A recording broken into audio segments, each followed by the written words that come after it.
Minnesota Chief Engineers Guild. Dang, I'm sorry not to get to be with you in just a few weeks for your conference. Chris Heeter, I'm going to be your keynoter next year now instead of this year, and Summit, my kind of sleepy but still enjoyable speaking companion. Look forward to being with you in person, but boy, there's a lot to cover now, and thankfully, the Guild has put together some educational programs so you are not left completely to your own devices, but the chance to gather and all that comes with conferences is really quite a loss.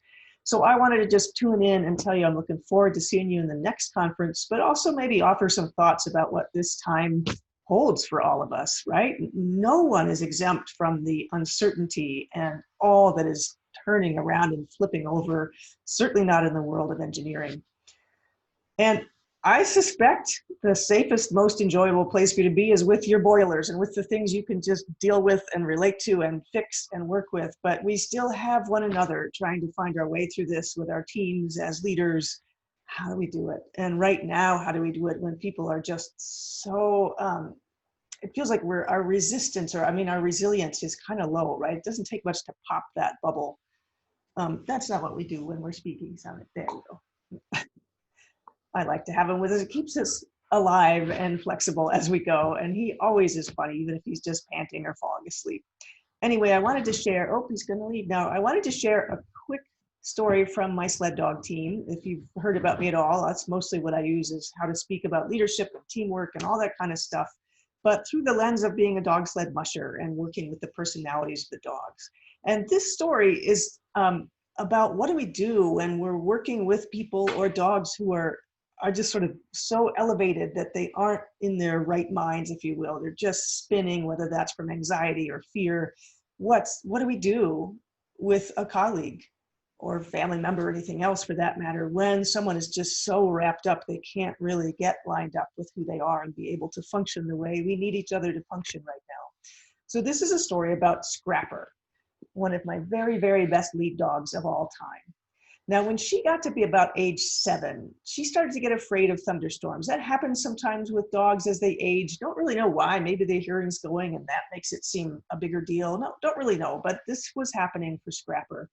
And many years ago, we had a big storm come through and we waited it out and then went outside to check on the dogs in the dog yard.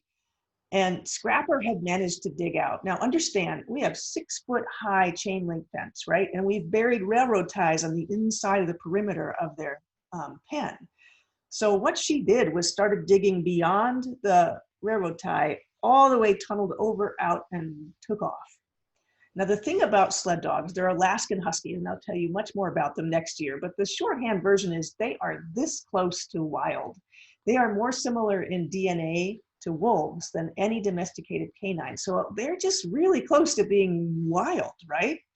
And so when they get loose, if that happens, it doesn't mean they don't love us, but they love to run most of anything, and so they run. And I feel like a switch happens, and they're just in this different hyper elevated state where they don't really remember their connection to humans so well. So when a sled dog gets loose or runs off, it's not a good thing. They might circle back, but they might not, because they're just running, and especially if she's already amped up from the storm. So when we realized she was gone, we started looking all over the place. We pitched a tent right near the dog yard in case she circled back during the night. And we looked and put up signs and told everyone and just kept looking. It was 3 very painful days of not seeing our girl. Then someone drove by in their truck and said, "Hey, I think I saw her over in the farmer's field." So I took off at a run. My partner grabs the car to go the other way.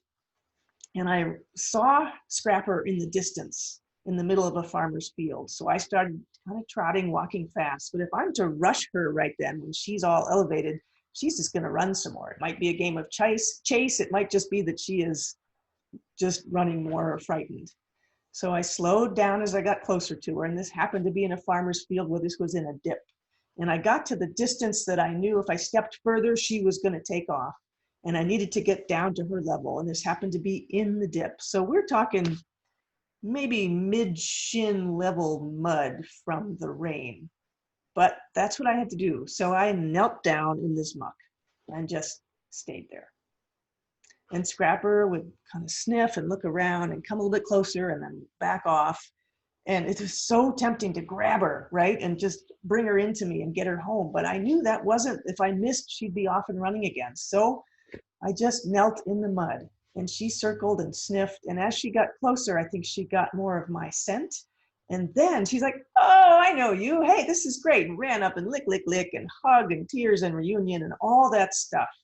But man, having to kneel in the muck and wait while she found her way back to being lined up with being her sled dog and me being her person, that was just painful.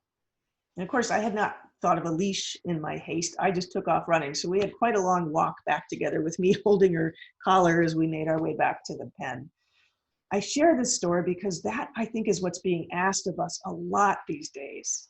Can we do it? Can we just kneel in the muck of what's happening for someone, anyone who's getting elevated and isn't able to just feel grounded and secure because there's so much insecurity right now? So it's just a hint of what's to come next year, but I wanted to share one of the sled dog stories and something I hope will be really helpful as we move into fall and all the uncertainties still swirling around us and all of the unrest is, can we, first of all, resist the urge to fix for somebody when we see them anxious or hurting and just be with them? And sometimes it means kneeling in it, just not fun, doesn't feel good, but that's probably what that person needs. They will find their way back to themselves, right? We will right ourselves. We do it all the time, sometimes like that. Other times we need someone to just be with us and bear witness, if you will, as we begin to settle down and find our groove. So I wish you lots of good things for this fall and some clarity and the ability to do your work and to be safe. And I also wish for you the ability to be with the various people in your life as they need it, to kneel in the muck with them and to not fix anything, but to just be present to whoever it is and what they're struggling with. And I wish that for you as well, because all of us are getting tipped over right now from time to time. No one is exempt from that. So I wish for you also that there are people with you who will likewise kneel in the muck and be with you and just be present as you find your way back to your wild self. And we'll get into that next year in a big way. So thank you so much. I look forward to seeing you in person. I hope this is helpful in the meantime. Someone who has exited the building for now will be with us as well. Take good care. I look forward to seeing you next year.